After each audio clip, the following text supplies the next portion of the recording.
Hello everyone, I am Kiran Negi and आज से start कर रहे हैं हम लोग ऑर्गेनिक केमिस्ट्री। ऑर्गेनिक केमिस्ट्री की आज की क्लास में हम लोग करने वाले हैं दो टॉपिक। कौन से दो टॉपिक? पहला तो हम करेंगे टाइप्स ऑफ फॉर्मूला। फॉर्मूला थोड़ा सा बता देती हूँ मैं इसके बारे में। केमिस्ट्री के अंदर हम लोग हर एक ऑर्गेनिक कंपाउंड को रिप्रेजेंट करते हैं किससे? डिफरेंट डिफरेंट फॉर्मूला से ना। जैसे फॉर एग्जाम्पल मैं आपको मिथिन बोलूँ तो आपके दिमाग में आएगा CH4।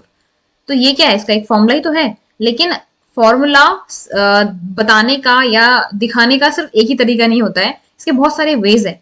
यही हम पहले टॉपिक के अंदर देखेंगे कि केमिस्ट्री के अंदर हम कितने टाइप से किसी भी मॉलिक्यूल को रिप्रेजेंट कर सकते हैं, यानी उसके कितने टाइप के फॉर्मूले हो सकते हैं। दूसरा दूसरा जो हमारा मेन टॉपिक रहेगा वो है कॉन्फॉर्मेशन। कॉन्फॉर्मेशन ऑफ हाइड्रोकार्बन, जिसमें हम आज एल्केन पे फोकस करेंगे।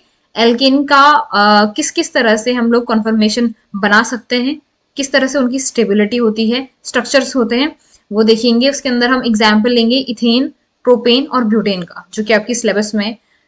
ये टॉपिक्स आज होने वाले हैं, तो बिना देर के हम स्टार्ट करते हैं। राइट, पहला टॉपिक है हमारा टाइप्स ऑफ फॉर्मूला। फॉर्मूले के बारे में आपको बता चुकी हूँ।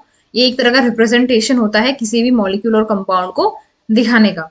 बहुत सारे तरीके हैं, जिसमें से सबसे पहला जो तरीका है जिसको हम लोग स्टार्टिंग में यूज करते थे, उसको कहते हैं हम लोग इम्प्रिकल फॉर्मूला। इसको हम लोग नोट कर लेते हैं। इसके बारे में कुछ सुना है, कहीं इसका नाम पढ़ा हो? Empirical formula. देखो, स्टार्टिंग में हमने 11th के जब हम पहला चैप्टर पढ़ते हैं तो उसमें हम बहुत सारे लॉस पढ़ते हैं। इसमें एक रूल था।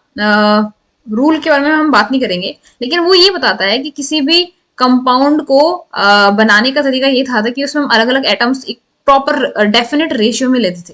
राइट, तो यही जो रेशियो वाला है formula, that is called empirical formula. मतलब एक ऐसा फॉर्मूला किसी मॉलिक्यूल को रिप्रेजेंट करने का एक ऐसा तरीका जिसमें हम उसके अंदर के एटम्स को रेशियो के फॉर्म में बताएं।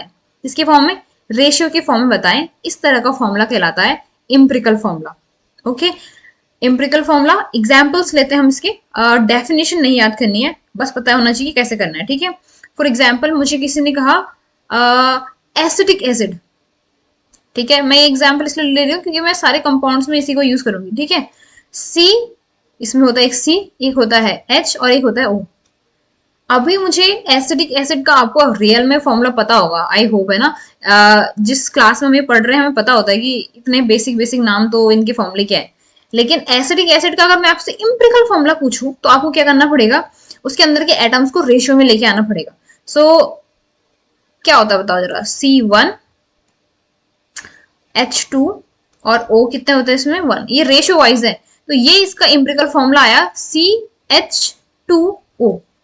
CH2O, एक कार्बन है, एक ही ऑक्सीजन है, और उसके कंपेयर में दो क्या है? हाइड्रोजन है।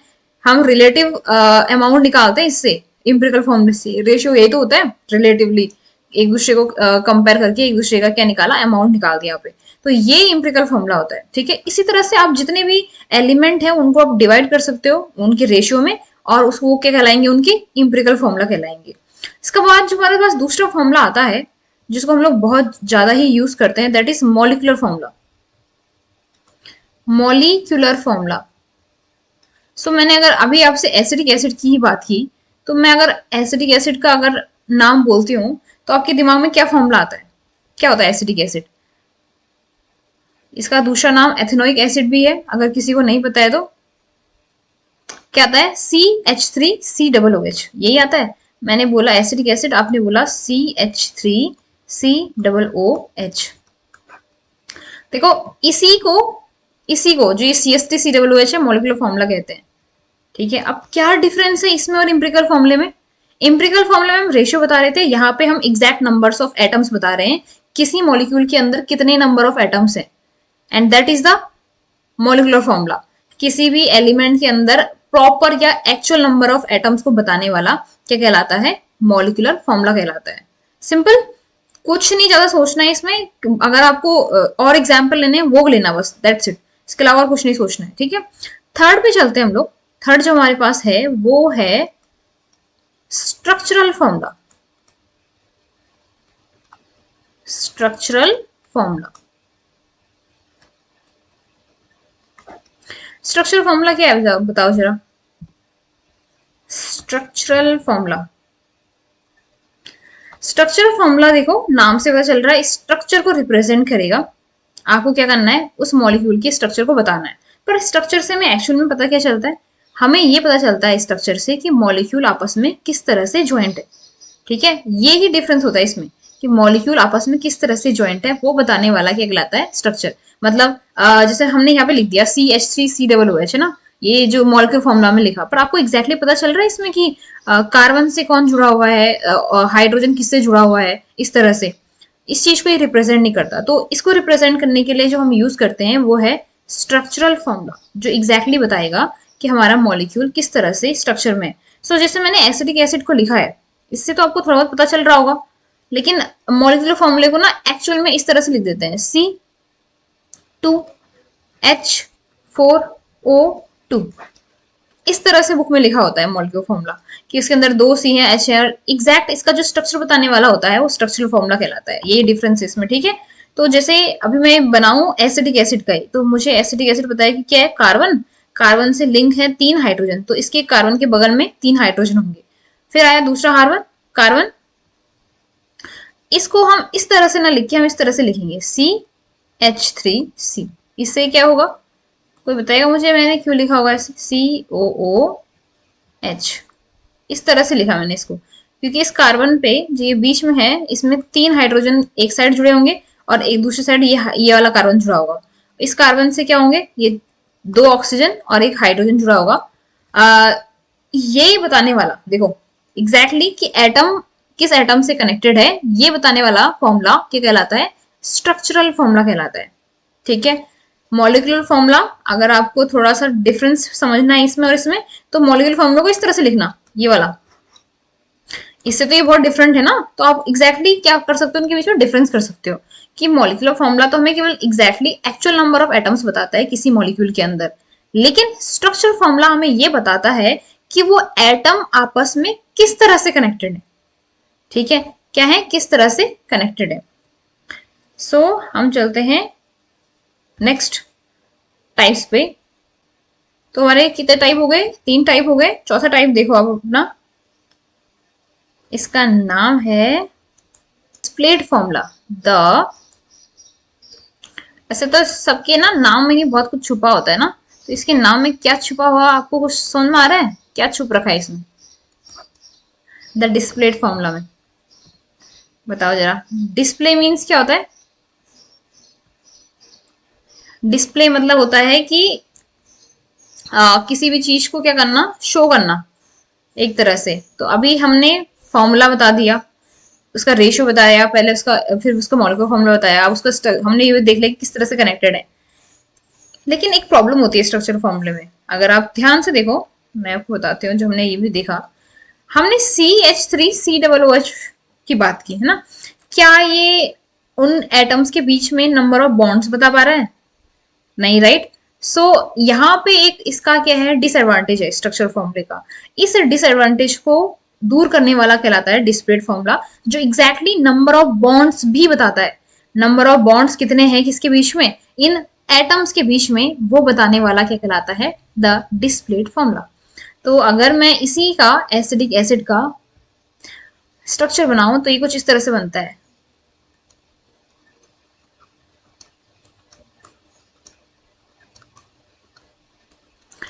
ये हो गया, यहाँ पे क्या है आपका double bond O and O, और इस पे क्या है H। ठीक है, तो डिस्प्ले फॉर्मूला जो होता है वो एक ऐसा फॉर्मूला होता है जो नंबर ऑफ बॉन्ड्स को, एलिमेंट्स और एटम्स के बीच में नंबर ऑफ बॉन्ड्स को भी रिप्रेजेंट करता है, डबल बॉन्ड को भी क्या करता है, ये अलग से शो करता है। ठीक है, वैसे तो कई जगह पे स्ट्रक्चरल फॉर्मूले में भी डबल बॉन्ड लिखा हुआ रहता है, जैसे C डबल बॉन्ड O या C डबल बॉन्ड C। बहुत रेयर होता है ये चीज जब इनमें बॉन्ड का ये नंबर दिखाई दे, अदरवाइज तो ये सिंपली लिखा रहता है। हमें खुद से ही क्या करना पड़ता है, ध्यान देना होता है कि कितने नंबर ऑफ बॉन्ड होंगे कार्बन की वैलेंसी के अकॉर्डिंग, राइट। सो डिस्प्लेड फॉर्मूले में हमें एग्जैक्टली पता चलेगा कि कितने नंबर ऑफ बॉन्ड्स हैं किसके बीच में, कार्बन हाइड्रोजन के बीच में या कार्बन ऑक्सीजन के बीच में। तो इसको बोलते हैं डिस्प्लेड फॉर्मूला, डिस्प्ले हो रहा है। ठीक है, नेक्स्ट है इसके बाद दैट इज स्टीरियोकेमिकल फॉर्मूला। नाम से ही पता चल रहा है स्टीरियो वर्ड जो होता है वो हमेशा स्पेस के लिए आता है। सो ये सब जो स्ट्रक्चर है ये है 3D, लेकिन एक्चुअल में तो 3D है नहीं, मॉलिक्यूल्स पेज में थोड़े चिपके हुए हैं, आसमान में कहीं पे भी मिल रहे हो, धरती में मिल रहे हो, उनका एक्चुअल स्ट्रक्चर तो 3D होता है। स्पेस में जो अरेंजमेंट है उसकी बात कर रहे हो। तो ऐसा एक स्ट्रक्चर, ऐसा एक फॉर्मूला जो हमें एग्जैक्टली exactly बताए कि हमारा जो बॉन्ड है वो किधर को है, लाइक आउट ऑफ प्लेन जा रहे हैं 2D में बनाने पे, आउट ऑफ प्लेन है, इन इन द प्लेन है, या अलोंग द प्लेन है, कहाँ है, वो बताने वाला जो फॉर्मूला होता है वो स्टीरियोकेमिकल होता है, जो एग्जैक्टली 3D रिप्रेजेंटेशन को समझाए। ठीक है, तो इसी तरह से अगर मैं एसिडिक एसिड का, अब मैं एक ही एग्जाम्पल इसलिए ले रही हूँ ताकि आपको कंफ्यूजन ना हो, आप लोग अलग अलग कर सकते हो एग्जाम्पल। ठीक है, सो स्टीरियोकेमिकल में ये है कार्बन, देखो एक हाइड्रोजन एसिडिक एसिड का ही बना रही हूँ मैं, तो इसमें एक जो है वो प्लेन से जाता है बाहर, एक जाता है प्लेन से अंदर को, हाइड्रोजन, 3 हाइड्रोजन है, तीनों डिफरेंट प्लेन में होंगे। अच्छा देखो कार्बन यहाँ पे सिंगल बॉन्ड से अटैच्ड है, sp3 यानी टेट्राहेड्रल स्ट्रक्चर होगा। टेट्राहेड्रल में आपको पता है 109 के अराउंड क्या होता है, इसमें बॉन्ड एंगल होता है। तो इसमें दो कार्बन के दो बॉन्ड तो इन द प्लेन होते हैं, मतलब अलोंग द प्लेन होते हैं, एक क्या होता है प्लेन से बाहर की तरफ और एक प्लेन से अंदर की तरफ जा रहा होता है। तो देखो एक बॉन्ड तो ये है प्लेन में, दूसरा बॉन्ड ये है प्लेन में, तो ये अंदर और ये बाहर जा रहा है, टेट्राहेड्रल स्ट्रक्चर। ठीक है, ऐसे इसमें ये तो ट्रायंगुलर है, तो ट्रायंगुलर जो बॉन्ड होता है वो हमारा क्या होता है, प्लेनर होता है, यानी 2D स्ट्रक्चर ही होता है। तो ये आपका इसका एक्चुअली स्ट्रक्चर आ गया, इसको बोलते हैं स्टीरियोकेमिकल, जहां पे हमें स्पेस में एलिमेंट्स का अरेंजमेंट भी पता चल रहा है फॉर्मूले के साथ, स्टीरियोकेमिकल। ठीक है, इसके बाद है हमारा लास्ट है 6th टाइप का, इसको बोलते हैं स्केलेटल, और इसमें बहुत सारे बच्चे कंफ्यूज होते हैं। स्केलेटल फॉर्मूला, तो जो स्केलेटल फॉर्मूला स्टार्टिंग में आया था ये केवल कार्बन और हाइड्रोजन के लिए आया था। सो अभी हमारे पास अगर हेट्रो एटम्स हैं तो उनके लिए हम क्या करते हैं, उनको हम दिखाते ही हैं, मतलब अगर ऑक्सीजन आ गया तो हम ऑक्सीजन को छिपा नहीं सकते। स्केलेटल का मतलब क्या होता है, आपने ह्यूमन बॉडी देखी है, स्केलेटल सिस्टम, तो उसमें हड्डी हड्डी हड्डी दिखती है, वही है, सब छिपा देना है, सिर्फ हड्डियां दिखनी चाहिए। ऐसे इसमें होगा, हम लोग हाइड्रोकार्बन की हड्डियां ही हड्डियां दिखाएंगे, यानी बॉन्ड ही बॉन्ड दिखाएंगे, लेकिन ऐसा हेट्रो एटम के केस में नहीं होगा। तो सबसे पहले तो इसमें जो बॉन्ड्स दिखते हैं वो केवल कार्बन और कार्बन के बीच के दिखते हैं, हाइड्रोजन को हम छोड़ देते हैं, अकॉर्डिंग टू वैलेंसी हम उतने नंबर ऑफ हाइड्रोजन उससे अटैच कर देते हैं। बाकी अगर अदर हेट्रो एटम्स प्रेजेंट है तो उनको हमें लिखना होता है, उनके साथ अगर ऑक्सीजन भी है, मतलब ऑक्सीजन है, ऑक्सीजन के साथ हाइड्रोजन है तो हम वो भी लिखेंगे, ताकि उसमें कंफ्यूजन ना हो। केवल कार्बन को हम नहीं लिखेंगे और कार्बन से अटैच्ड हाइड्रोजन को नहीं लिखेंगे। ठीक हो गया, एसिडिक एसिड। सो हमारा एसिडिक एसिड का स्ट्रक्चर कुछ इस तरह से था, इसमें थे 3 हाइड्रोजन, यहाँ पे था हमारा कार्बन, डबल बॉन्ड O और H, ये था। कार्बन और कार्बन के बॉन्ड को दिखाना है, हमें दिखा दिया। अभी मैंने क्या कहा, हेट्रो एटम होगा तो हमें तो दिखाना पड़ेगा, कार्बन को तो नहीं दिखाया हमने, तो हेट्रो एटम को दिखाना पड़ेगा। ऐसे हमें दूसरे हेट्रो एटम को भी दिखाना पड़ेगा और उससे अटैच्ड हाइड्रोजन को दिखाना होता है। कार्बन से जितने भी हाइड्रोजन अटैच हैं उनको दिखाने की हमें जरूरत नहीं होती। तो ये सिंपल स्ट्रक्चर है स्केलेटल।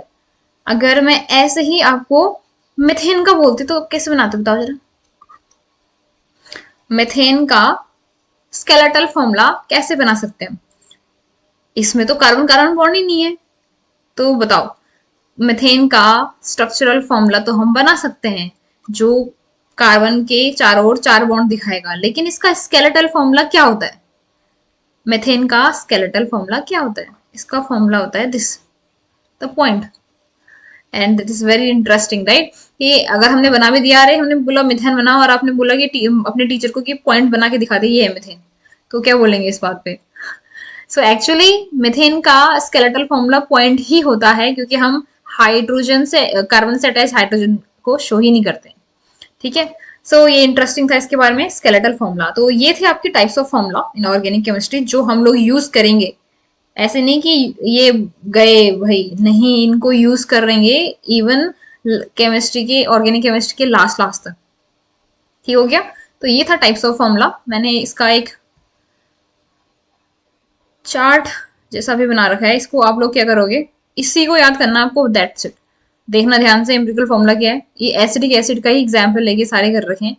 अब आप ये मत बोलना कि एसिडिक एसिड से ऐसा क्या प्यार है, ऐसा कुछ नहीं है।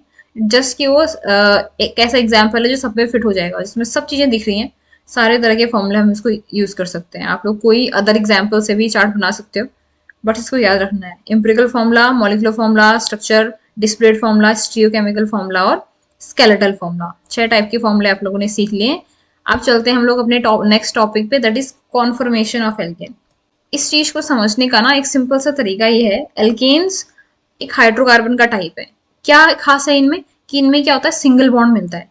सो सिंगल बॉन्ड मिलता है। दूसरी कंडीशन कॉन्फर्मेशन की ये है कि इसमें एटलीस्ट एक कार्बन कार्बन बॉन्ड होना चाहिए। हम बात कर रहे हैं कंडीशन की, किसकी बात कर रहे हैं, कंडीशन की। सो पहली कंडीशन क्या है बताओ जरा, क्या बोला मैंने, एट लीस्ट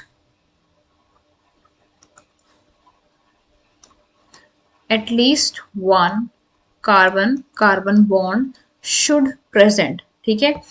दूसरा हम बात करेंगे केवल किसकी, जहां पे एल्केन्स यानी सारे सिंगल बॉन्ड्स हो, तो ये कंडीशन हमें लगाने की जरूरत नहीं है, हम इसकी बात कर रहे हैं। सो कार्बन और कार्बन जो बॉन्ड होता है एल्केन के केस में, ये होता है एक्चुअली ओवरलैप से, किसके ओवरलैप से, sp3 हाइब्रिड ऑर्बिटल का। एक कार्बन का sp3 हाइब्रिड ऑर्बिटल दूसरे कार्बन के sp3 हाइब्रिड ऑर्बिटल से, अगर मैं इसका शेप आपको बताऊं तो ये कुछ इस तरह से शेप में आएंगी। sp3 का ये एग्जैक्ट शेप नहीं है, मैं सिर्फ कार्बन के लिए एक सिंगल ऑर्बिटल ले रही हूँ, इसलिए मैं इस तरह से बना रही हूँ। तो इस तरह का क्या होता है, इसमें ओवरलैप होता है, तो इससे कैसे स्ट्रक्चर में बनता है, ये दिखने में ऐसा दिखता है, सिलेंडर शेप्ड। कैसा शेप का, सिलेंडर, सिलेंड्रिकल शेप का हमें एक स्ट्रक्चर मिलेगा after overlapping one sp3 to another sp3। ये ओवरलैपिंग होती है हेड टू हेड, जिसको हम लोग सिग्मा बॉन्ड फॉर्मेशन के लिए यूज करते हैं। सो इस ओवरलैपिंग से हमारे सिलेंडर जो ये बॉन्ड मिला है, इसमें एक पावर होती है, वो होती है फ्री रोटेशन की। फ्री रोटेशन मतलब ये रोटेट कर सकता है। अगर डबल बॉन्ड लो या ट्रिपल बॉन्ड लो, वहां पे रोटेशन नहीं मिलता है। तो सिर्फ सिंगल बॉन्ड के केस में ये जो सिलेंड्रिकल जो बॉन्ड बनता है, बॉन्ड क्या है, इलेक्ट्रॉन की प्रोबेबिलिटी को ही बताता है। सो इसमें फ्री रोटेशन पॉसिबल है। फ्री रोटेशन से होगा क्या, फ्री रोटेशन से हमारे पास उस एल्केन के ना डिफरेंट अरेंजमेंट, स्पेस में डिफरेंट अरेंजमेंट मिल सकते हैं। खुद ही सोचो, एक एल्केन है, ठीक है, उसमें एक बॉन्ड है जो अलग अलग, एक को फिक्स रखो, मतलब दो हमने, जैसे ये बॉन्ड है, ठीक है, यहाँ पे एक कार्बन है दूसरा कार्बन है, इसको मैंने फिक्स रखा, दूसरे को मैं घुमा रही हूँ, तो हमारे पास क्या है, अरेंजमेंट चेंज होता जा रहा है। इस अरेंजमेंट चेंज होने से हमें एल्केन के अलग अलग क्या मिल रहे हैं, अरेंजमेंट मिल रहे हैं। इन अरेंजमेंट को, क्योंकि हम स्पेस में बात कर रहे हैं, इनको स्पैटियल अरेंजमेंट कहते हैं। एंड इन अरेंजमेंट का ही नाम है कॉन्फॉर्मर, या इसको कहते हैं रोटामर। एंड एल्केन के क्या है, सारे कॉन्फॉर्मेशन। सिंपल है ना, सिंपल नहीं है। देखो, अगर आप लोगों को इसमें दिक्कत हो रही है तो मैं आपको एक पुराना प्रोसेस में लेके चलती हूँ। आप लोगों ने आइसोमेरिज्म पढ़ा होगा ना। आइसोमेरिज्म में हम क्या कहते थे, कार्बन कार्बन की बात कर रहे हैं हम पे। सो ऐसे स्ट्रक्चर, ऐसे मॉलिक्यूल्स जिनका की फॉर्मूला तो सेम है, ठीक है, ऐसे स्ट्रक्चर जहां पे हमें फॉर्मूले तो सेम दिख रहे हैं, लेकिन उनके arrangement, it can be arrangement of atoms, it can be arrangement of bonds, it can be arrangement of functional group, वो अलग अलग है। एक ही मॉलिक्यूल है, मतलब उसका फॉर्मूला तो सेम है, लेकिन अरेंजमेंट अलग अलग है। इन फॉर्मुलेज जहां पे सेम है लेकिन स्ट्रक्चर डिफरेंट है, या फंक्शनल ग्रुप डिफरेंट है, या अदरवाइज किसी भी तरह का जो डिफरेंस आ रहा है, इसको हम लोग कहते थे आइसोमेरिज्म। उनको आइसोमर्स कहते थे, फिनोमिना को आइसोमेरिज्म कहते थे। यही यहाँ पे भी है, ये भी एक टाइप ही है किसका, आइसोमेरिज्म का। क्योंकि यहाँ पे हो क्या रहा है, यहाँ पे डिफरेंट क्या है कि कार्बन कार्बन के सिंगल बॉन्ड के रोटेशन से हमें अलग अलग क्या मिलते हैं, अरेंजमेंट मिल रहे हैं। फॉर्मूला भी स्टिल सेम रहेगा, लेकिन उनके अरेंजमेंट क्या है, अलग अलग है। एंड इसको हम कहते हैं कॉन्फॉर्मर्स। एक और वर्ड है, क्योंकि रोटेशन से बन रहे हैं, रोटामर्स। दो वर्ड आ गए इसके लिए आपके कॉन्फॉर्मेशन के सामने। एक तो क्या है, कॉन्फॉर्मर, राइट, दूसरा क्या है, रोटामर।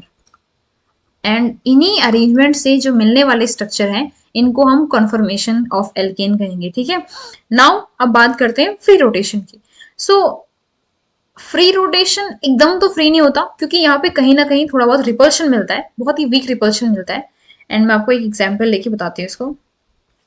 देखो, हम लोगों ने ये कोई एग्जाम्पल लिया है कार्बन और कार्बन का, एथेन ही ले लो यार,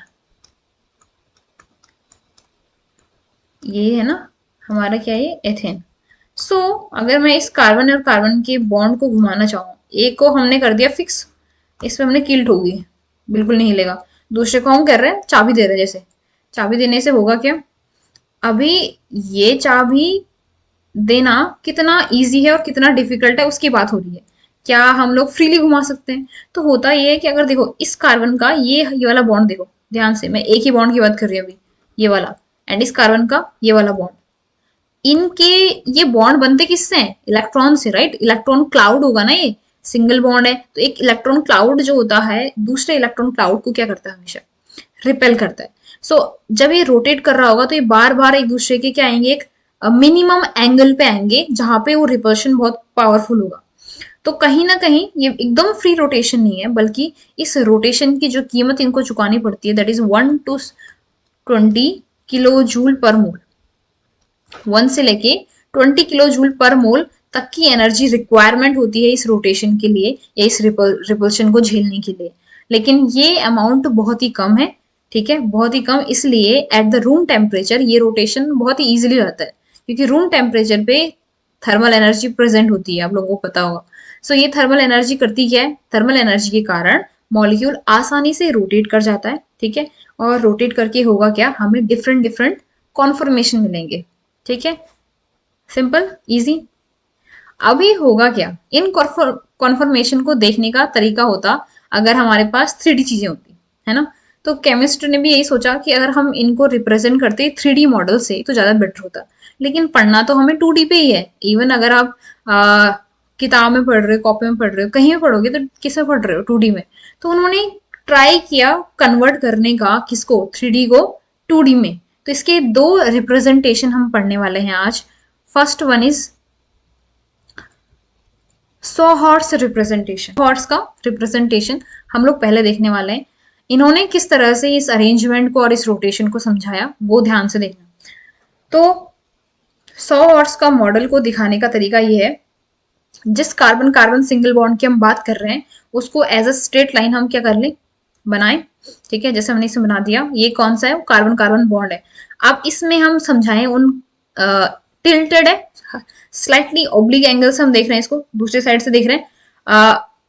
बॉन्ड टिल्ट इसलिए बना रखा है ताकि आपको पूरा बॉन्ड क्लियरली दिखाई दे। ठीक है, सो ये भी सो हॉर्स ने किया। तो उन्होंने इन 3 हाइड्रोजन को, देखो ये 3 है हाइड्रोजन, यहाँ पे भी क्या होंगे, 3 हाइड्रोजन है, इस तरह से दिखाया। ये इसका तरीका ये है, देखो ये 3 हाइड्रोजन जो होंगे, ये और ये एक प्लेन में है, ध्यान से देखो। और ये जो बॉन्ड है कार्बन कार्बन का, ये वाला बॉन्ड, ये अलग प्लेन में। इसी तरह से इसी प्लेन में ये 3 हाइड्रोजन भी हैं, जिस प्लेन में फ्रंट वाले ये इस तरह से हैं। एक प्लेन, इसमें 3 हाइड्रोजन, इसके पीछे दूसरा प्लेन, इसमें भी क्या है, दिख रहा है, ये 3 हाइड्रोजन, बीच में क्या है, ये बॉन्ड। तो ये प्लेन देखो, प्लेन कौन से सेम है, जो जिसमें हाइड्रोजन है, और डिफरेंट प्लेन कौन सा है, जिसमें कार्बन कार्बन सिंगल बॉन्ड है। ठीक है, अभी इन रिप्रेजेंटेशन को भी समझाने के, मतलब अगर हमने बॉन्ड घुमा दिया तो इसके अलग अलग टाइप की कॉन्फर्मेशन मिलेंगे, राइट। लेकिन हमें सारे कॉन्फर्मेशन की बात नहीं करनी है, हमें बात करनी है केवल 2 कॉन्फर्मेशन की, एक्सट्रीम लेवल की। एक जहां पे बॉन्ड मिनिमम एंगल पे, भाई जितना मिनिमम हो सकता है, यानी 0 डिग्री के एंगल पे प्रेजेंट होंगे। एक जहां पे उनके बीच में मैक्सिमम एंगल, मतलब जितना दूर हो सकते हैं वो उतने हैं। तो उस तरह से हमें 2 टाइप के क्या करने हैं, कॉन्फर्मेशन लेने हैं। जहां पे मिनिमम एंगल होता है यानी 0 डिग्री एंगल होता है, उसको बोलते हैं एक्लिप्स्ड, जो कि स्ट्रक्चर आपके सामने बन रखा है। देखो, अगर आप ध्यान से देखो तो ये एक्लिप्स्ड कॉन्फर्मेशन कहलाता है। क्या कहलाता है, एक्लिप्स, मतलब नाम से समझ में आ रहा है, एक्लिप्सिंग कर रहे हैं, एक की छाया दूसरे पे पड़ेगी। मतलब एक साइड से अगर आप लाइट डालोगे एक बॉन्ड पे, तो दूसरे उस बॉन्ड की लाइट दूसरे पे जाएगी, लाइट नहीं छाया, क्योंकि आगे वाला खड़ा है ना, जैसे हम लोग लाइन में खड़े होते हैं वैसे ये लाइन में खड़े हैं। ये वाला बॉन्ड इस वाले के साथ लाइन में खड़ा है, ये वाला इसके साथ खड़ा है, ये वाला इसके साथ खड़ा है. दिस काइंड ऑफ स्ट्रक्चर और कॉन्फर्मर आर कॉल्ड एक्लिप्स्ड कॉन्फर्मेशन. ठीक है, यानी जहां पे रिपल्शन ज्यादा होगा या कम होगा, बताओ जरा. ज्यादा होगा या कम होगा?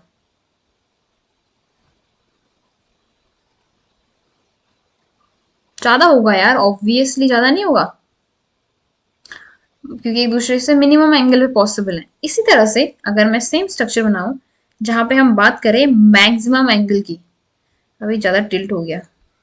सो इसमें बॉन्ड होंगे कुछ इस तरह से. अगेन ये भी एक ही प्लेन में होगा, लेकिन अभी हमने क्या कर दिया, इसको रोटेट कर दिया है. रोटेट इस तरह से किया कि हमारे पास मैक्सिमम बॉन्ड एंगल मिले किन्हीं भी दो कार्बन हाइड्रोजन और कार्बन हाइड्रोजन के बीच में. And this is the structure. इनके बीच में जो एंगल होता है, जो लगातार दो क्या है, कार्बन, ये इसके और इसके बीच में हमने उनको रोटेट किया है. ठीक है, पर सारे बॉन्ड एक जैसे हैं, तब हम उनकी बात कर रहे हैं कि 60 डिग्री एंगल होता है. अदरवाइज अगर हम देखें जिन कार्बन, अगर हम सब सिंगल ले, जैसे मैंने ये वाला लिया था अभी एक्लिप्स में, देखो ये वाला और ये वाला लिया था, राइट. ये अब एक दूसरे से 180 डिग्री पे होंगे, लेकिन क्योंकि सारे बॉन्ड एक जैसे हैं तो अभी जो उनके बीच में बॉन्ड एंगल है दैट इज 60 डिग्री. एंड इसको देखने का जो दूसरा रिप्रेजेंटेशन होगा वो ज्यादा बेटर आपको बता पाएगा, क्योंकि उसमें एग्जैक्टली हमें पता चलता है. इसको बोलते हैं स्टैगर्ड, स्टैगर्ड कॉन्फर्मेशन. ठीक है, तो अभी हमारे पास दो टाइप के कॉन्फर्मेशन है 100 हॉर्स को रिप्रेजेंट करने के. एक है एक्लिप्स्ड और एक है स्टैगर्ड. दोनों के बीच में क्या है, बॉन्ड एंगल का डिफरेंस है. जैसे मैंने बताया क्या डिफरेंस है, हम जो बॉन्ड की बात कर रहे हैं वो बॉन्ड का एंगल जो है वो चेंज हो रहा है, वो मैक्सिमम बॉन्ड एंगल बन जा रहा है. इसी से हमारे पास दो एक्सट्रीम कॉन्फर्मेशन आए, एक जहां पे मिनिमम बॉन्ड एंगल है, दूसरा जिसमें मैक्सिमम बॉन्ड एंगल है. One is eclipse, other is staggered. ठीक है, जब हम इनको घुमा रहे होंगे तो कोई ना कोई क्या हो रहा होगा, एक बैरियर होगा, एनर्जी बैरियर. ठीक है, तो इस बैरियर का रीजन जो होता है वो एक तरह का स्ट्रेन होता है. इसको बोलते हैं हम लोग टॉर्जनल स्ट्रेन. क्या कहते हैं, टॉर्जनल स्ट्रेन, जो कि इलेक्ट्रॉन के क्लाउड, जिसकी हमने आगे बात की थी, उस क्लाउड के कारण पैदा होता है. इसको हम कहते हैं टॉर्जनल स्ट्रेन. ठीक है, ये टॉर्जनल स्ट्रेन होता क्या है, क्योंकि जो दो बॉन्ड हैं जो एक दूसरे से क्या कर रहे हैं, एक दूसरे के एकदम क्लोज आएंगे, फिर क्या होंगे, उससे फर्क पड़ेगा, एक रिपल्शन पैदा होगा, वीकर रिपल्शन जिसकी हमने बात की थी. इस रिपल्शन को हम लोग टॉर्जनल स्ट्रेन कहते हैं इस केस में. नेक्स्ट रिप्रेजेंटेशन पे चलते हैं, जो है हमारा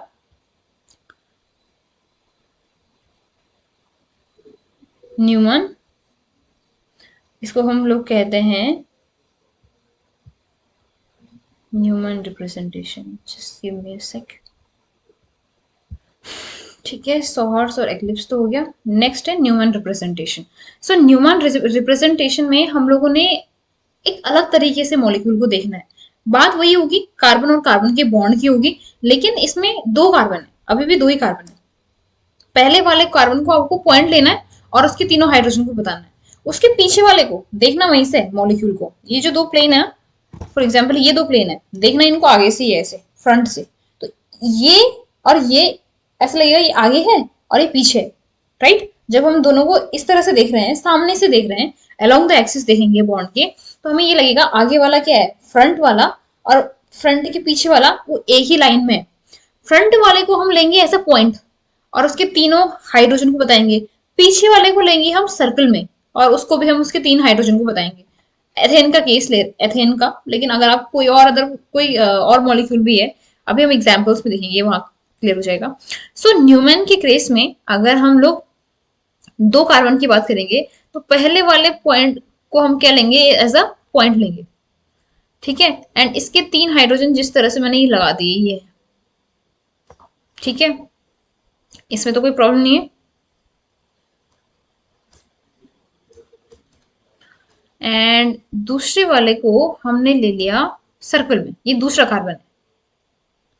इसके हाइड्रोजन भी अगर इनके बीच में 0 डिग्री एंगल है तो ये यहीं पे होंगे, कुछ इस तरह से, राइट? होंगे नहीं होंगे?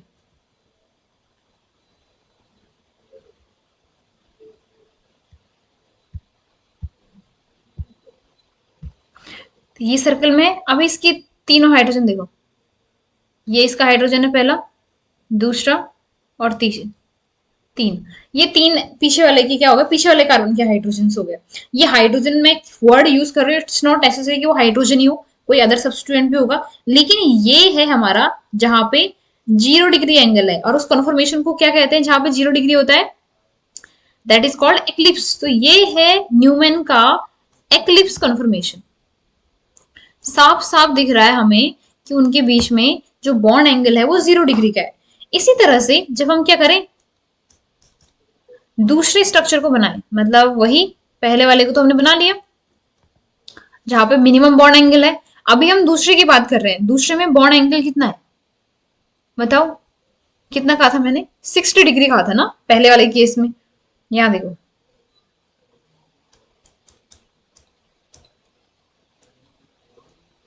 ये है दूसरा कार्बन, एंड यहां पे जो बॉन्ड होते हैं वो कुछ इस तरह से दिखते हैं। This is called staggered and this is eclipse. है ना? है ना मजेदार? न्यूमैन का रिप्रेजेंटेशन एक्चुअली ज्यादा बेटर होता है बॉन्ड एंगल के परस्पेक्टिव से। और जब आप आगे आगे चलोगे ना, इथेन को छोड़ के प्रोपेन, ब्यूटेन, वहां पे बहुत सारे टाइप के क्या होंगे, ग्रुप आएंगे, जैसे मिथाइल ग्रुप आएगा। तो उनको अच्छे से देखने का कि किस तरह से वो रिपल्शन कॉज कर रहे हैं, वो क्या कहलाएगा, वो इजी करेगा न्यूमैन रिप्रेजेंटेशन। सो खैर ये सब नहीं, दो टाइप में रिप्रेजेंटेशन देखे, दो टाइप के, one is sawhorse and other is Newman. And मेरे ख्याल से ये चीज क्लियर हो जानी चाहिए, अभी तक पूरी तरह से क्लियर है ये। फिर हम किस पे चलते हैं, इथेन पे चलते हैं। चलिए देन हम चलते हैं नेक्स्ट टॉपिक हमारा, that is conformation of ethane. देखो इथेन का स्ट्रक्चर बहुत ही सिंप्लीफाइड स्ट्रक्चर है, एक ही क्या आता है इसमें, कार्बन कार्बन बॉन्ड होता है, कोई प्रॉब्लम भी नहीं है। ये इसका स्ट्रक्चर है, एक ही क्या है इसमें, यही तो है, बस इसमें क्या है, यहाँ हाइड्रोजन लगे हुए हैं, राइट? कोई दिक्कत तो नहीं है इसमें इथेन के स्ट्रक्चर में? नहीं है तो बनाना स्टार्ट कर दो, कहाँ दिक्कत आ रही है? देखो अगर हम कॉन्फर्मेशन देखें इथेन के, सो इथेन में भी हम दो टाइप के रिप्रेजेंटेशन बना सकते हैं, one is sawhorse, other is Newman. And दोनों के दो टाइप के कॉन्फर्मेशन बनेंगे, क्या, एक एक्लिप्स और एक क्या होगा, स्टैगर्ड। फटाफट से बना देते हैं क्योंकि हमें इसका मेन चीज जो होगा वो होगा हमारा इसका एनर्जी लेवल डायग्राम। सबसे पहले हम बात करते हैं किसके, सोहॉर्ट्स की।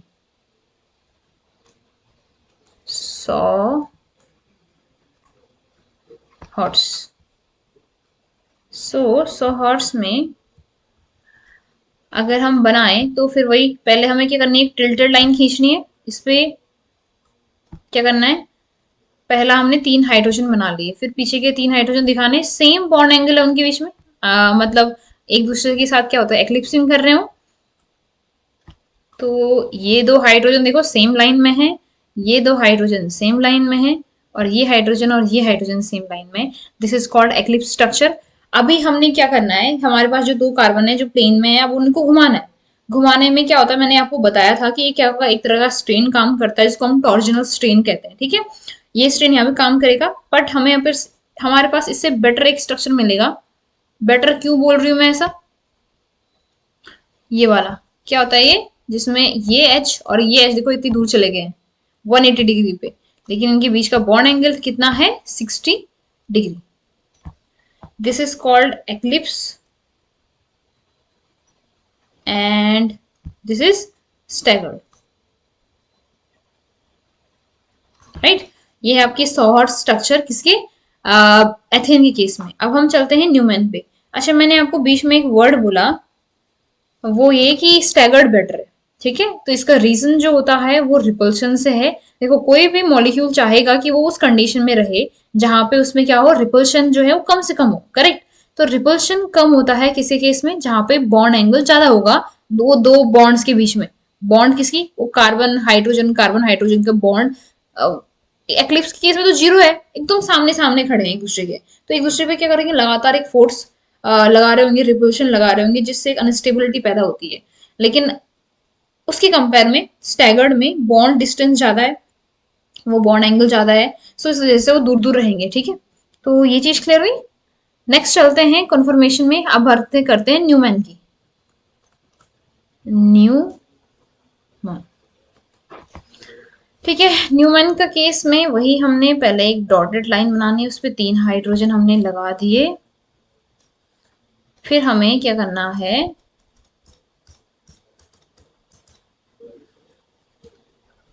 दूसरे पीछे वाले कार्बन को हमने रेड सर्कल से दिखाना है, इनके बीच में बॉन्ड एंगल जो कि बहुत ही थोड़ा है, ये बॉन्ड छोटा हो गया। कौन सा वाला दिख रहा है आपको, ये वाला, ये वाला थोड़ा बड़ा होगा। ठीक है, तो ये इस तरह से ये हमारा क्या आ गया, कौन सा, न्यूमैन का एक्लिप्स। एंड इसी तरह से अगर हम न्यूमैन का स्टैगर्ड बनाए तो ये हाइड्रोजन है, एंड दिस इज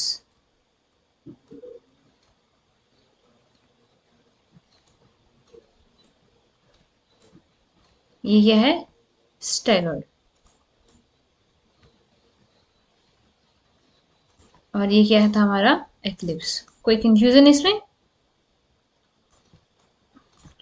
ये दो टाइप की कन्फर्मेशन है हमारे पास न्यूमैन के अकॉर्डिंग इथेन के। अभी बात करते हैं इनकी एनर्जी की। सो एनर्जी को दिखाने के लिए हम लोग एक ग्राफ यूज करते हैं, किसके बीच में, टॉर्जनल एंगल, जिसको हम डाईहेड्रल एंगल कहते हैं। डरो नहीं इस वर्ड से, मैं समझाऊंगी क्या है। दूसरा एनर्जी, एक साइड हम एनर्जी लेंगे इनकी। ठीक है, so what is this angle. So मैं अभी दो इन हाइड्रोजन की बात कर रही थी, ठीक है, इनके बीच के एंगल को हम लोग एक वर्ड यूज करते हैं जिसको बोलते हैं हम डाईहेड्रल एंगल, या क्योंकि ये टॉर्जनल स्ट्रेन से रिलेटेड है, घुमा हम टॉर्जनल स्ट्रेन के अकॉर्डिंग रहे हैं, तो इसको हम क्या कहते हैं, टॉर्जनल स्ट्रेन कहते हैं। ठीक है, हमने इसको घुमाया 60 डिग्री पे तो ये बन गया, फिर इसको 60 डिग्री पे घुमाया तो ये बन गया। इस तरह से हम क्या करेंगे, एक ग्राफ बनाएंगे जिसमें हम लोग बॉन्ड एंगल को 60 डिग्री पे घुमा के देख रहे हैं कि कॉन्फर्मेशन किस किस टाइप के मिल रहे हैं। यहाँ पे अच्छा ये है कि यहाँ पे कोई और सब्सटेंट तो है नहीं, सारे हाइड्रोजन है, तो 60 डिग्री पे फिर क्या मिलेगा, पहले इससे 60 डिग्री पे ये आएगा, इससे 60 डिग्री फिर ये वापस आ जाएगा। समझ नहीं आया तो फिर करके देख लो। देखो ये स्टैगर्ड है, मैंने इसको क्या कर दिया, फिर से घुमा दिया, तो आगे वाले कार्बन को मैंने आपको बोला घुमाते समय ये ध्यान रखना है कि एक कार्बन को तो एक ही जगह पे रहने देना है, रहन दिया। अब दूसरे कार्बन को हमने घुमाया, और अब हमारे जो हाइड्रोजन है वो कहाँ पे आ जाएंगे बताओ, जो ये यहाँ पे था वो यहाँ पे आ गया, जो यहाँ पे था वो यहाँ पे आ गया, और यहाँ पे आ गया, नहीं आ गया वापस एक्लिप्स। तो इसमें कुछ नहीं, आपको दो ही टाइप के कन्फर्मेशन मिलेंगे 60 डिग्री पे, एक्लिप्स स्टैगर्ड, एक्लिप्स स्टैगर्ड। ठीक है, अब बात करते हैं इनके बीच की एनर्जी की थ्रू आवर डायग्राम, जिसको हम लोग कहेंगे एनर्जी बैरियर डायग्राम, बिटवीन किसके बीच में, कॉन्फर्मर की एनर्जी और उनके बीच के टॉर्जनल एंगल के। ठीक है, सो मैं पहले ग्राफ प्लॉट कर देती हूँ। वन साइड क्या आएगा आपका एनर्जी, अदर साइड क्या आएगा टॉर्जनल स्ट्रेन। ये टॉर्जनल स्ट्रेन नहीं, टॉर्जनल एंगल इसको दिखा रहा है। ठीक है, इसके पीछे पहला होगा जो एंगल होगा वो 0, देन क्या होगा 60 डिग्री, फिर हम 60 पे घुमाएंगे, नेक्स्ट 120, देन 180, इतने पे चलते हैं। ठीक है, एंड ये है एनर्जी। सो स्टार्ट करते हैं वहां से। देखो इथेन में पहला हम लोग एक्लिप्स देख रहे थे, एक्लिप्स में एंगल कितना है 0। What do you think about energy, इसकी एनर्जी क्या होगी, कम होगी, ज्यादा होगी, कितनी होगी, एग्जैक्टली कितनी होगी मैं आपको बता दूंगी, वो डेटा आपको याद नहीं रखना है, बस आपको ये बताओ कि ज्यादा होगी या कम होगी स्टैगर्ड के कंपेयर में। जितना ज्यादा रिपल्शन उतनी ज्यादा एनर्जी, उतनी कम stability. Energy and stability are क्या कहते हैं इनडायरेक्टली प्रोपोर्शनल, जितनी ज्यादा एनर्जी उतनी कम स्टेबिलिटी, और रिपल्शन से एनर्जी तो होती है ज्यादा। तो मान लिया वो यहाँ पे कहीं पे है, ठीक है, इस पोजीशन पे, तो यहां से 0 डिग्री 60 डिग्री पे कैसा आएगा वो स्टैगर्ड। ठीक है, कैसा बनेगा, स्टैगर्ड। एक ग्राफ जाएगा ऐसे, देन ये ऐसे, ये मैंने टेढ़ा कर दिया फिर से, देन ऐसे, एंड अगेन ऐसे ही चलता जाएगा ये वो, ठीक है। सो यहाँ पे है हमारा एक्लिप्स। कैसा था एक्लिप्स दिखने में, याद है आपको, ऐसे, और यहीं पे इसके क्या है, ये हाइड्रोजन भी है ना। ये है स्टैगर्ड। स्टैगर्ड तो बहुत ही अलग है, इसे बॉन्ड साफ साफ दिखते हैं, राइट। फिर अगेन ये क्या आ गया, एक्लिप्स, यानी पहाड़ी की चोटी पे कौन रहेगा हमेशा, एक्लिप्स रहेगा। कह रहा है एक्लिप्स में रहूंगा, मैं रहूंगा, ठीक है। इस तरह से सो ऑन ही चलता रहता है। ये जो एनर्जी होता है, ये अगर हम लोग स्टैगर्ड के कंपेयर में एक्लिप्स की एनर्जी देखें तो ये होता है 12, कहीं पे 12 लिखा हुआ है, कहीं पे 12 से 12.5 किलो जूल पर मोल की एनर्जी के इक्वल होता है। And let me tell you, ये अमाउंट बहुत ज्यादा नहीं है। मतलब रूम टेम्परेचर पे कोई मॉलिक्यूल इतना एनर्जी रखता ही होगा, थर्मल एनर्जी जिसको हम लोग बोलते हैं। तो ये आपस में इंटर कन्वर्ट होते हैं। और यहां से एक और चीज निकल के आती है कि कभी भी ना हम लोग किसी कॉन्फर्मेशन को सेपरेटली नहीं मिल सकता हम, मतलब क्योंकि वो रूम टेम्परेचर पे एक फॉर्म से दूसरे फॉर्म में कन्वर्ट होते रहते हैं। जबकि हमें पता है कि स्टैगर्ड ज्यादा स्टेबल है, लेकिन उसकी स्टेबिलिटी एक्लिप्स के कंपेयर में इतनी ज्यादा भी नहीं है, क्योंकि 12.5 एज आई टोल्ड यू कि वो इतना ज्यादा बड़ा क्या नहीं है, डिफरेंस नहीं है। तो इस वजह से हम लोग रूम टेम्परेचर पे, एट रूम टेम्परेचर, ये इसलिए लिख रही हूं मैं ताकि आप नोट कर सको, वी कैन नॉट सेग्रीगेट। ये वर्ड बाय वालों को पता होगा सेग्रीगेट कहां से है ना। We can not segregate the conformer, ठीक है। हम एथेन के केस की एथेन की बात हो रही है, एथेन के अलावा भी और किसी में जाना। सो एथेन के केस में हम लोग क्या नहीं कर सकते हैं, उसकी कन्फर्मर को सेपरेटली अलग अलग नहीं कर सकते हैं, सेपरेट नहीं कर सकते हैं। क्यों, क्योंकि उनके बीच का जो एनर्जी डिफरेंस है, एज आई टोल्ड यू, क्या है ये 12.5, इस तरफ क्या है ये एनर्जी, ये एनर्जी है, ठीक है। So this is the energy barrier diagram for the confirmation of Athens. अब चलते हैं हम लोग प्रोपेन पे, ठीक है। सो प्रोपेन और एथेन में ज्यादा डिफरेंस नहीं है, बताओ जरा मुझे कोई, क्या डिफरेंस है इसमें। यहाँ पे जो number of carbon carbon bond होंगे वो दो होंगे, तो हमें लेने तो एक टाइम पे एक ही है। तो अगर फॉर एग्जाम्पल हमने इथेन का स्ट्रक्चर देखा, ये है हमारा इथेन का, नहीं सॉरी, प्रोपेन का CH2 एंड CH3। कोई भी बॉन्ड ले लो, कोई फर्क नहीं पड़ेगा। ये मिथाइल ग्रुप को आगे रख लो या पीछे रख लो, वो आपके अकॉर्डिंग है। सो मैं ये वाला ले रही हूँ, अच्छा ठीक है, ये वाला लेते हैं, चलेगा। कोई भी ले लो, कोई फर्क नहीं पड़ता इससे भाई। सो अगर मैं इससे ये लेती हूँ तो देखो, इथेन की कंपेयर में यहाँ डिफरेंस क्या मिलेगा कि यहाँ पे methyl group as a substituent होगा। तो उसके कारण क्या होता है, जब कोई बड़ा सा ग्रुप आता है ना किसी मॉलिक्यूल में, तो उसके कारण एक और स्ट्रेन लगता है। टॉर्जनल स्ट्रेन तो लग रहा था, एक और स्ट्रेन बोलते हैं उसको। वैसे तो यहाँ वो ना के बराबर ही होता है, क्योंकि एक ही क्या है, एक ही मिथाइल ग्रुप है। इसको बोलते हैं स्टेरिक स्ट्रेन। स्टेरिक स्ट्रेन क्या होता है, जब भी किसी मॉलिक्यूल में बल्कियर, मतलब बड़ा सा कोई क्राउडेड ग्रुप प्रेजेंट होता है, तो वो क्या करता है, अब देखो क्राउडेड ग्रुप होगा तो सामने वाले के साथ धक्का मुक्की करेगा, एक तरह का रिपल्शन क्रिएट करेगा। इस रिपल्शन को स्टेरिक स्ट्रेन कहते हैं, जो कि एनर्जी बढ़ा देगा, क्या कर देगा, मॉलिक्यूल की एनर्जी, रिपल्शन एनर्जी जो वीकर थी, अब वो थोड़ा सा ज्यादा इनहेंस हो जाएगी इस स्टेरिक स्ट्रेन के कारण। सो ज्यादा हम प्रोपेन पे बात नहीं करेंगे, क्योंकि ये सेम इथेन की तरह ही है। बस यहाँ पे भी दो ही टाइप की कन्फर्मर मिलेंगे, एक स्टैगर्ड होगा, एक एक्लिप्स होगा। न्यूमन और उसके फिशर के स्ट्रक्चर मैं आपको बना के बता रही हूँ ताकि आपको इसमें कंफ्यूजन ना हो। तो पहले सॉहॉर्स के देखते हैं, किसके, सॉहॉर्स। देखो सॉहॉर्स के स्ट्रक्चर अभी तक आप लोग एकदम पेन और कॉपी लेके खुद बना रहे हो, इतना आ जाना चाहिए, है ना। क्योंकि हमने पीछे वाला बॉन्ड लिया है, तो आगे क्या है, मिथाइल ग्रुप। तो यहाँ पे क्या होगा हमारे पास, मिथाइल ग्रुप, करेक्ट। और यहाँ क्या होंगे, हाइड्रोजन, हाइड्रोजन और hydrogen. This is eclipse structure. Next अगर हम बनाए तो आगे वाले को चेंज न करते हुए पीछे वाले को चेंज करेंगे। This is the structure, this is the staggered structure saw horse के अकॉर्डिंग। सही है, कोई कंफ्यूजन नहीं होगी इसमें, है ना? है तो सिंपल ही यार ये। नेक्स्ट न्यूमैन की बनाते हैं हम लोग। Newman as I told you वो आपको ज्यादा अच्छे से बता पाएगा कि इसमें स्ट्रेन कंपैरेटिवली, मतलब रिपल्शन जो जिसकी हम बात कर रहे थे, अनस्टेबिलिटी, वो इथेन के कंपेयर में ज्यादा होगी या नहीं होगी।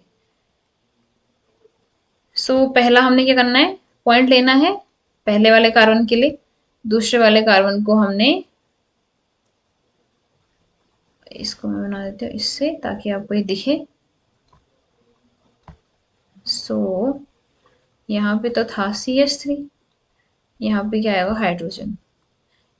आगे CH3 है ना, एक एक्स्ट्रा, पीछे तो हाइड्रोजन है। देखो यहाँ पे बॉन्ड एंगल जो है वो है 0 डिग्री। अभी देखो पहले ही था हाइड्रोजन, इथिन के केस में हाइड्रोजन हाइड्रोजन हाइड्रोजन हाइड्रोजन और हाइड्रोजन हाइड्रोजन। अभी क्या है, मिथाइल ग्रुप आ गया। व्हाट डू यू थिंक, अभी रिपल्शन ज्यादा होगा या इथिन के केस में ज्यादा था होगा? ऑब्वियसली यार, मिथाइल ग्रुप क्या क्राउडेड ग्रुप है, ज्यादा रिपल्शन कॉज करेगा, तो यहाँ पे रिपल्शन ज्यादा होगा as compare to ethane. Correct. Next हम बनाएं, ये क्या है, CH3। बिना इसको हिलाए और डुलाए हम कहाँ चले, इसका स्टैगर्ड फॉर्म बनाने। this one hydrogen and this one hydrogen, this is the staggered form by the Newman। दिख रहा होगा आपको। अब देखो CH3 और H के बीच में एंगल कितना है, स्टिल 60। लेकिन यहां से यहां जाने में अभी हमें जो एनर्जी लगी होगी 60 डिग्री घुमाने में इसको, वो ज्यादा लगी होगी इथेन के कंपेयर में, हमने बात की इसकी। तो यहाँ पे जो एनर्जी का सेम ग्राफ बनता है, देखो सेम ग्राफ, बस थोड़ा सा उसका जो वो है ना पहाड़, पीक, वो थोड़ा ऊपर जाएगा। अभी जो एनर्जी होती है वो 14 और 14.5 अराउंड अराउंड होती है किलो जूल पर मोल। वहां कितनी थी, 12 टू 12.5। यहाँ कितनी होगी, 14.5 मान के चलो यहाँ एनर्जी होगी। तो हमारे पास जो ग्राफ बन के आता है लास्ट में, इसे बना लेते हैं। देखो जो ग्राफ बन के आएगा, सेम ग्राफ ये वही होगा, ठीक है। कुछ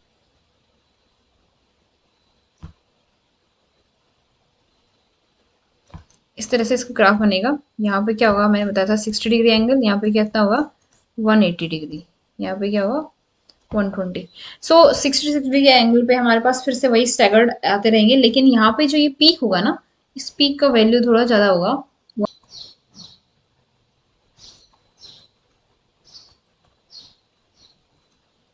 इस पीक की यहाँ वैल्यू होगी इतनी 14.5 किलो जूल पर मोल। Is that clear? तो ये था प्रोपेन का केस। अभी हम चलते हैं ब्यूटेन पे, जो कि हमारे लिए ज्यादा इंपॉर्टेंट है। इस पे, इससे रिलेटेड आपके पास बहुत सारे क्वेश्चन भी आते हैं। किससे, ब्यूटेन से। ब्यूटेन का केस हमें थोड़ा सा बढ़िया तरीके से देखना है। तो अगर आप लोग आंखें वाखें और अपना ब्रेन बिल्कुल खुला छोड़ दें, ठीक है, तैयार रहें किसको, चीजों को ग्रैप्स करने के लिए।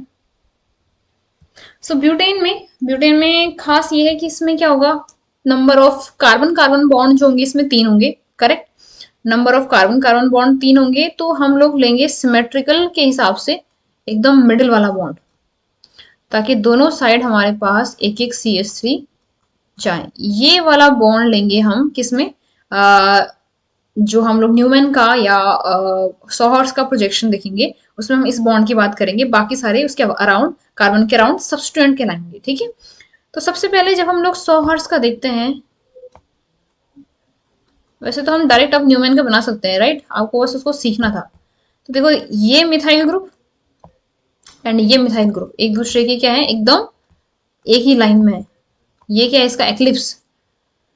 इस तरह से इसको अगर हम घुमाते जाएं तो हमारे पास क्या होंगे, यहाँ पे जो नंबर ऑफ कन्फर्मेशन होंगे वो आप 2 नहीं देखेंगे, यहाँ देखेंगे 4। And the reason is the repulsion, ठीक है। तो मैं इसको सोहार्ट से नहीं समझा रही हूँ, मैं समझा रही हूँ इसको न्यूमैन से, क्योंकि हमें एग्जैक्टली बॉन्ड एंगल के बारे में भी देखना है। तो सोहार्ट्स आप बना लोगे, राइट, इसमें कोई गड़बड़ वाली बात होनी ही नहीं चाहिए, है ना। चलो अब चलते हैं हम इसके न्यूमैन प्रोजेक्शन पे। न्यूमैन प्रोजेक्शन में स्टार्ट करते हैं कहाँ से, वहीं से कहाँ से, 0 डिग्री के एंगल पे। तो सबसे पहले हमने देखा हमारे पास जो स्ट्रक्चर था, पहले वाला जो कार्बन है उसके सब्स्टिट्यूएंट, पहले वाले जो कार्बन है उसके सब्स्टिट्यूएंट क्या है, पहले इसको ही बना देते हैं, वो कुछ इस तरह से है ना। एंड हमने क्या किया, उसके पीछे लगा दिया दूसरा कार्बन, ये भी CH3 है, ठीक है, इसके जस्ट पीछे यहाँ पे क्या आएगा, hydrogen, and this is also hydrogen, है ना। ये बॉन्ड क्या है, सीधा है। ये हमारे पास पहला कन्फर्मर है जहां पे बॉन्ड एंगल बिटवीन, अभी देखो अभी हमें CH3 और CH3 को लेके चलना है, बड़े ग्रुप वही है, हाइड्रोजन के सामने ना के बराबर है, तो हम लोग मिथाइल, दोनों मिथाइल ग्रुप को लेके हुए चलते हैं कि इनके बीच में बॉन्ड एंगल कितना है, अभी कितना है, 0। हमने क्या किया, घुमा दिया इसको, घुमाया कितने डिग्री पे, 60 डिग्री पे। अभी 60 डिग्री पे घुमाने पे देखो आपको मिलेगा क्या, पहले वाले को तो छेड़ना ही नहीं है, घुमाया किसको हमने, पीछे वाले को। तो अगर हम ये करते हुए चले एंड हमने इसको घुमा दिया, अभी हमारा CH3 कहाँ गया, यहाँ पे गया, है ना, इंटरेस्टिंग, CH3 है यहाँ पे, सही है।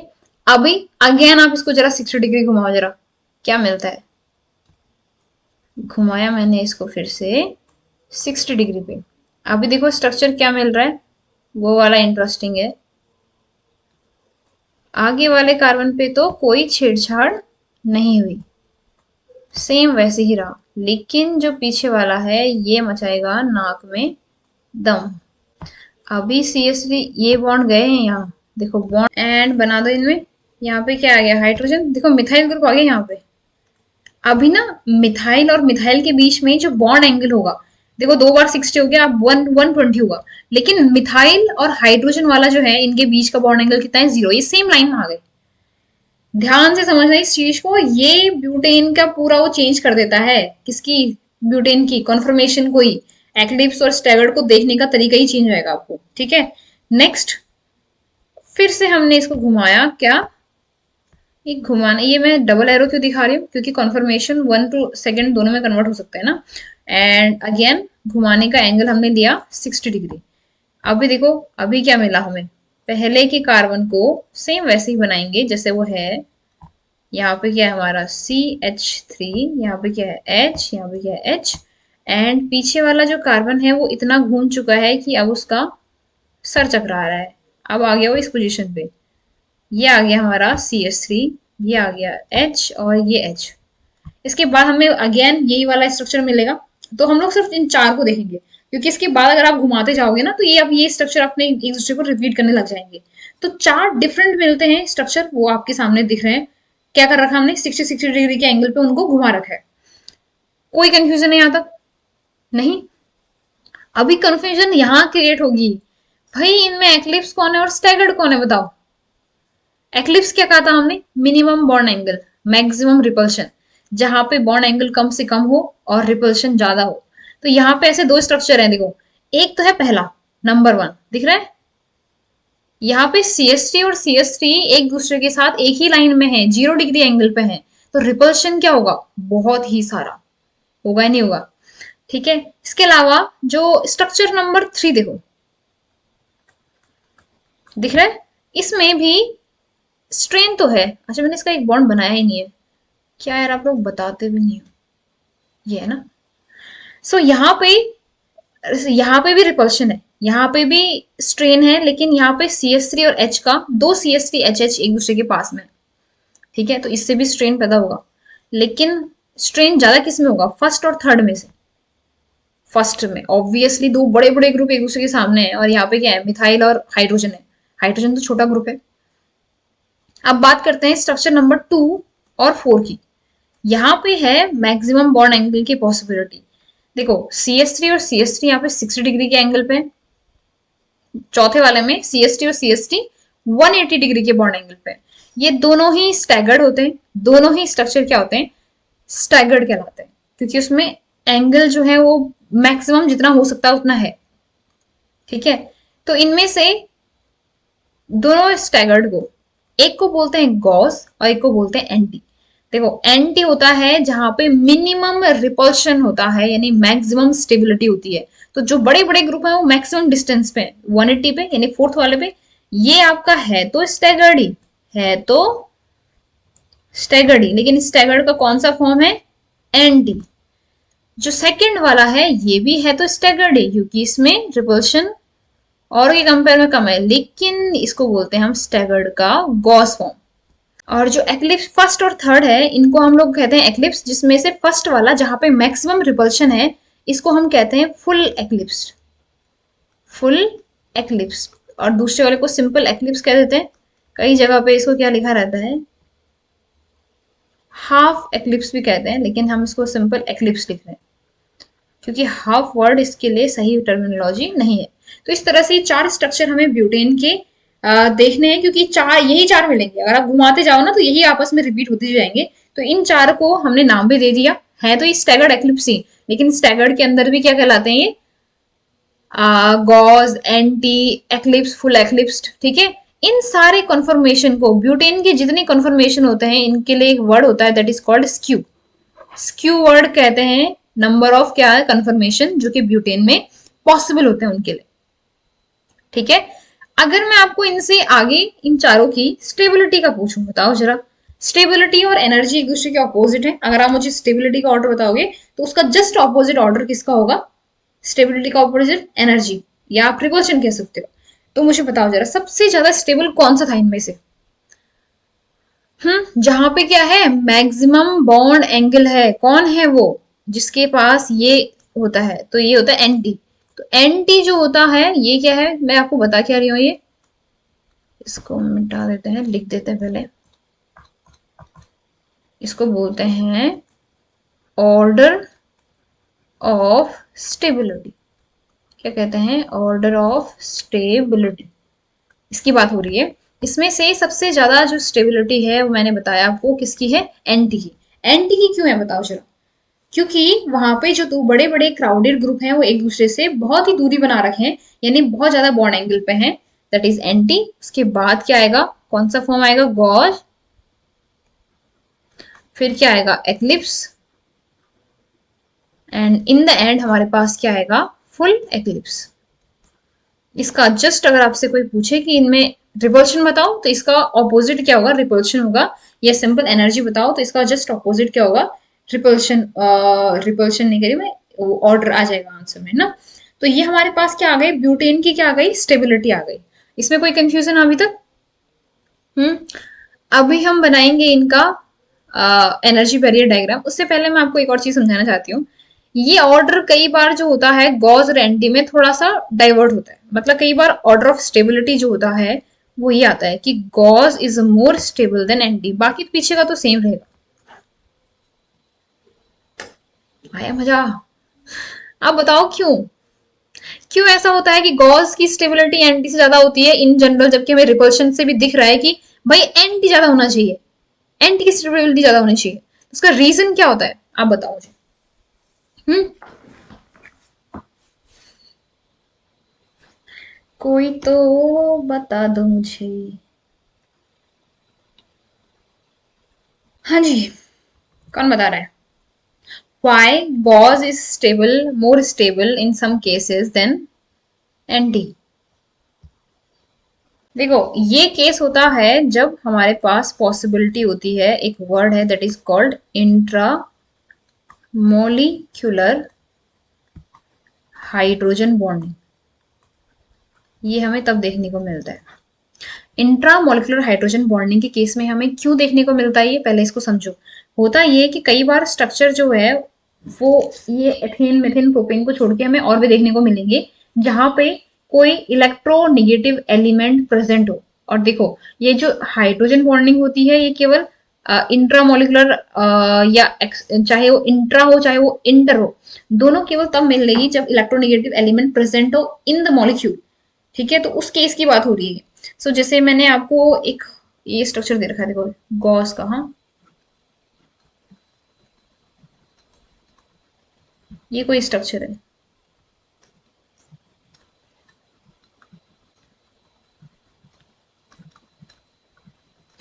सही है। इसमें देखो ये जो ऑक्सीजन है ये अपने बगल वाले हाइड्रोजन के साथ एक तरह का अट्रैक्टिव फोर्स जिसको हम लोग हाइड्रोजन बॉन्डिंग कहते हैं वो बना रहा है। ये हाइड्रोजन बॉन्डिंग केवल तब पॉसिबल है जब OH यहाँ पे हो। ये कौन सा है, गॉस फॉर्म। एंटी फॉर्म में पॉसिबल नहीं है। और आप ये सोचोगे कि एक्लिप्स में भी तो पॉसिबल है, नहीं। एक प्रॉपर डिस्टेंस चाहिए होता है, प्रॉपर डिस्टेंस केवल गॉस में अप्लाई कर पा रहा है। इस वजह से, इस रीजन की वजह से गॉस जो होगा इस इंट्रामोलिकुलर हाइड्रोजन बॉन्डिंग की वजह से ज्यादा क्या होगा, स्टेबिलिटी प्रोवाइड कर रहा है मॉलिक्यूल को in compare to the anti form. So intramolecular hydrogen bonding reason होता है कई बार जहां पे गॉस की स्टेबिलिटी ज्यादा होती है किसके कंपेयर में, एंटी के कंपेयर में। Okay, so confirmation of butane में यही था। अब हम इसका बनाते हैं एनर्जी लेवल डायग्राम, बहुत ही इंपॉर्टेंट है ब्यूटेन का। एंड ये stability, order of stability, and जहां पे इनवर्स दिखा रहा है गॉस एंटी, लिख देना इसको, हाइड्रोजन बॉन्डिंग का केस है ये। ठीक है, तो हम चलते हैं अपने लास्ट पड़ाव पे जो कि है हमारा एनर्जी लेवल डायग्राम। इसको बनाने का अब तक क्या सिंपल सा तरीका ये है, आप लोग करना क्या, बहुत ही मोटी लाइन होती, आप लोग पता क्या करना मैं आपको बताती हूँ। आप लोग ऐसे एक लाइन खींचना, ठीक है, एक साइड, दूसरी साइड ऐसी लाइन खींचना, खींच दी। इसमें ना 3 लाइन और खींचनी है। क्यों, मैं बताऊंगी आपको 3 लाइन कैसे।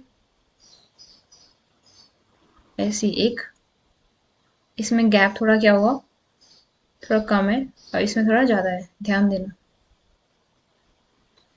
क्या हुआ,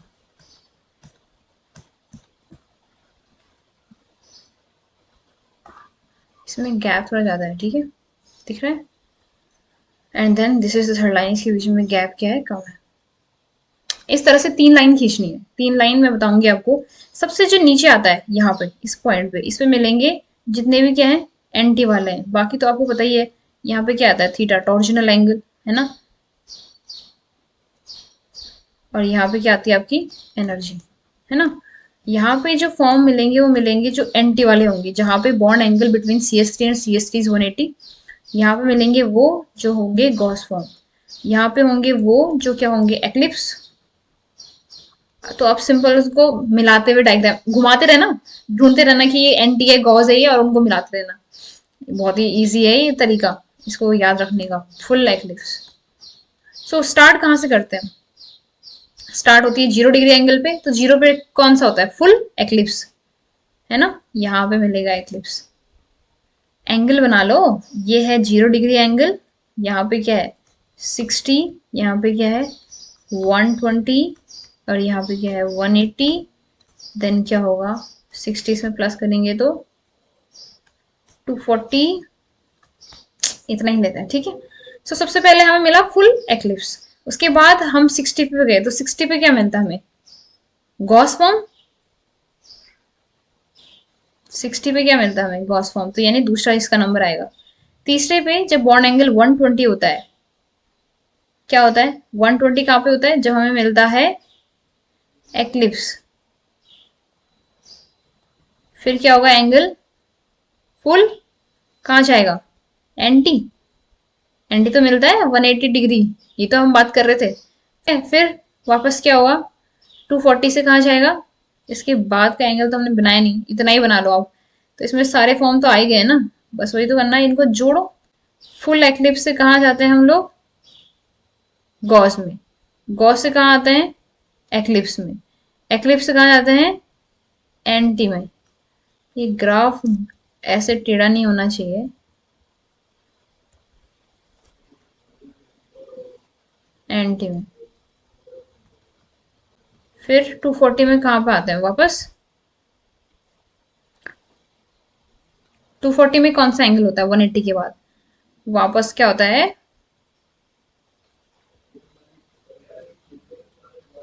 फुल, सॉरी, एक्लिप्स का।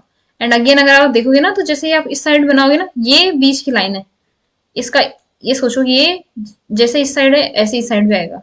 आप बना के देख लेना, ऐसे कोई प्रॉब्लम नहीं है। बट हमारे सारे फॉर्म इसमें आ गए तो हमारे लिए इतना काफी है वैसे। बाकी अगर आपको एनर्जी देखनी है तो देखो, गॉस फॉर्म और एंटी फॉर्म के बीच में जो एनर्जी होती है, ये होती है अराउंड 3.8 किलो जूल। पर मोल। ठीक है, कितनी होती है? 3.8 किलो जूल पर मोल का एनर्जी गैप होता है किसके बीच में, अगर हमें एंटी से गॉस में जाना है। तो थोड़ा बहुत रिपल्शन तो है ही। तो इसी तरह से किसके बीच में, एंटी और एक्लिप्स के बीच में,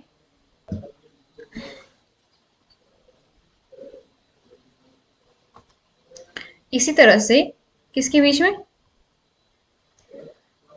एंटी और एक्लिप्स के बीच में जो एनर्जी का गैप है, वो गैप जो होता है वो अराउंड होता है 16 किलो जूल पर मोल। और अगर आप बात करोगे फुल एक्लिप्स का, किसका, फुल एक्लिप्स का, दिख रहा होगा आपको यहाँ पे, इसका जो एनर्जी गैप है एनटी के कंपेयर में, ठीक है, तो यहाँ पे एनर्जी हो जाती है 19 किलो जूल पर मोल।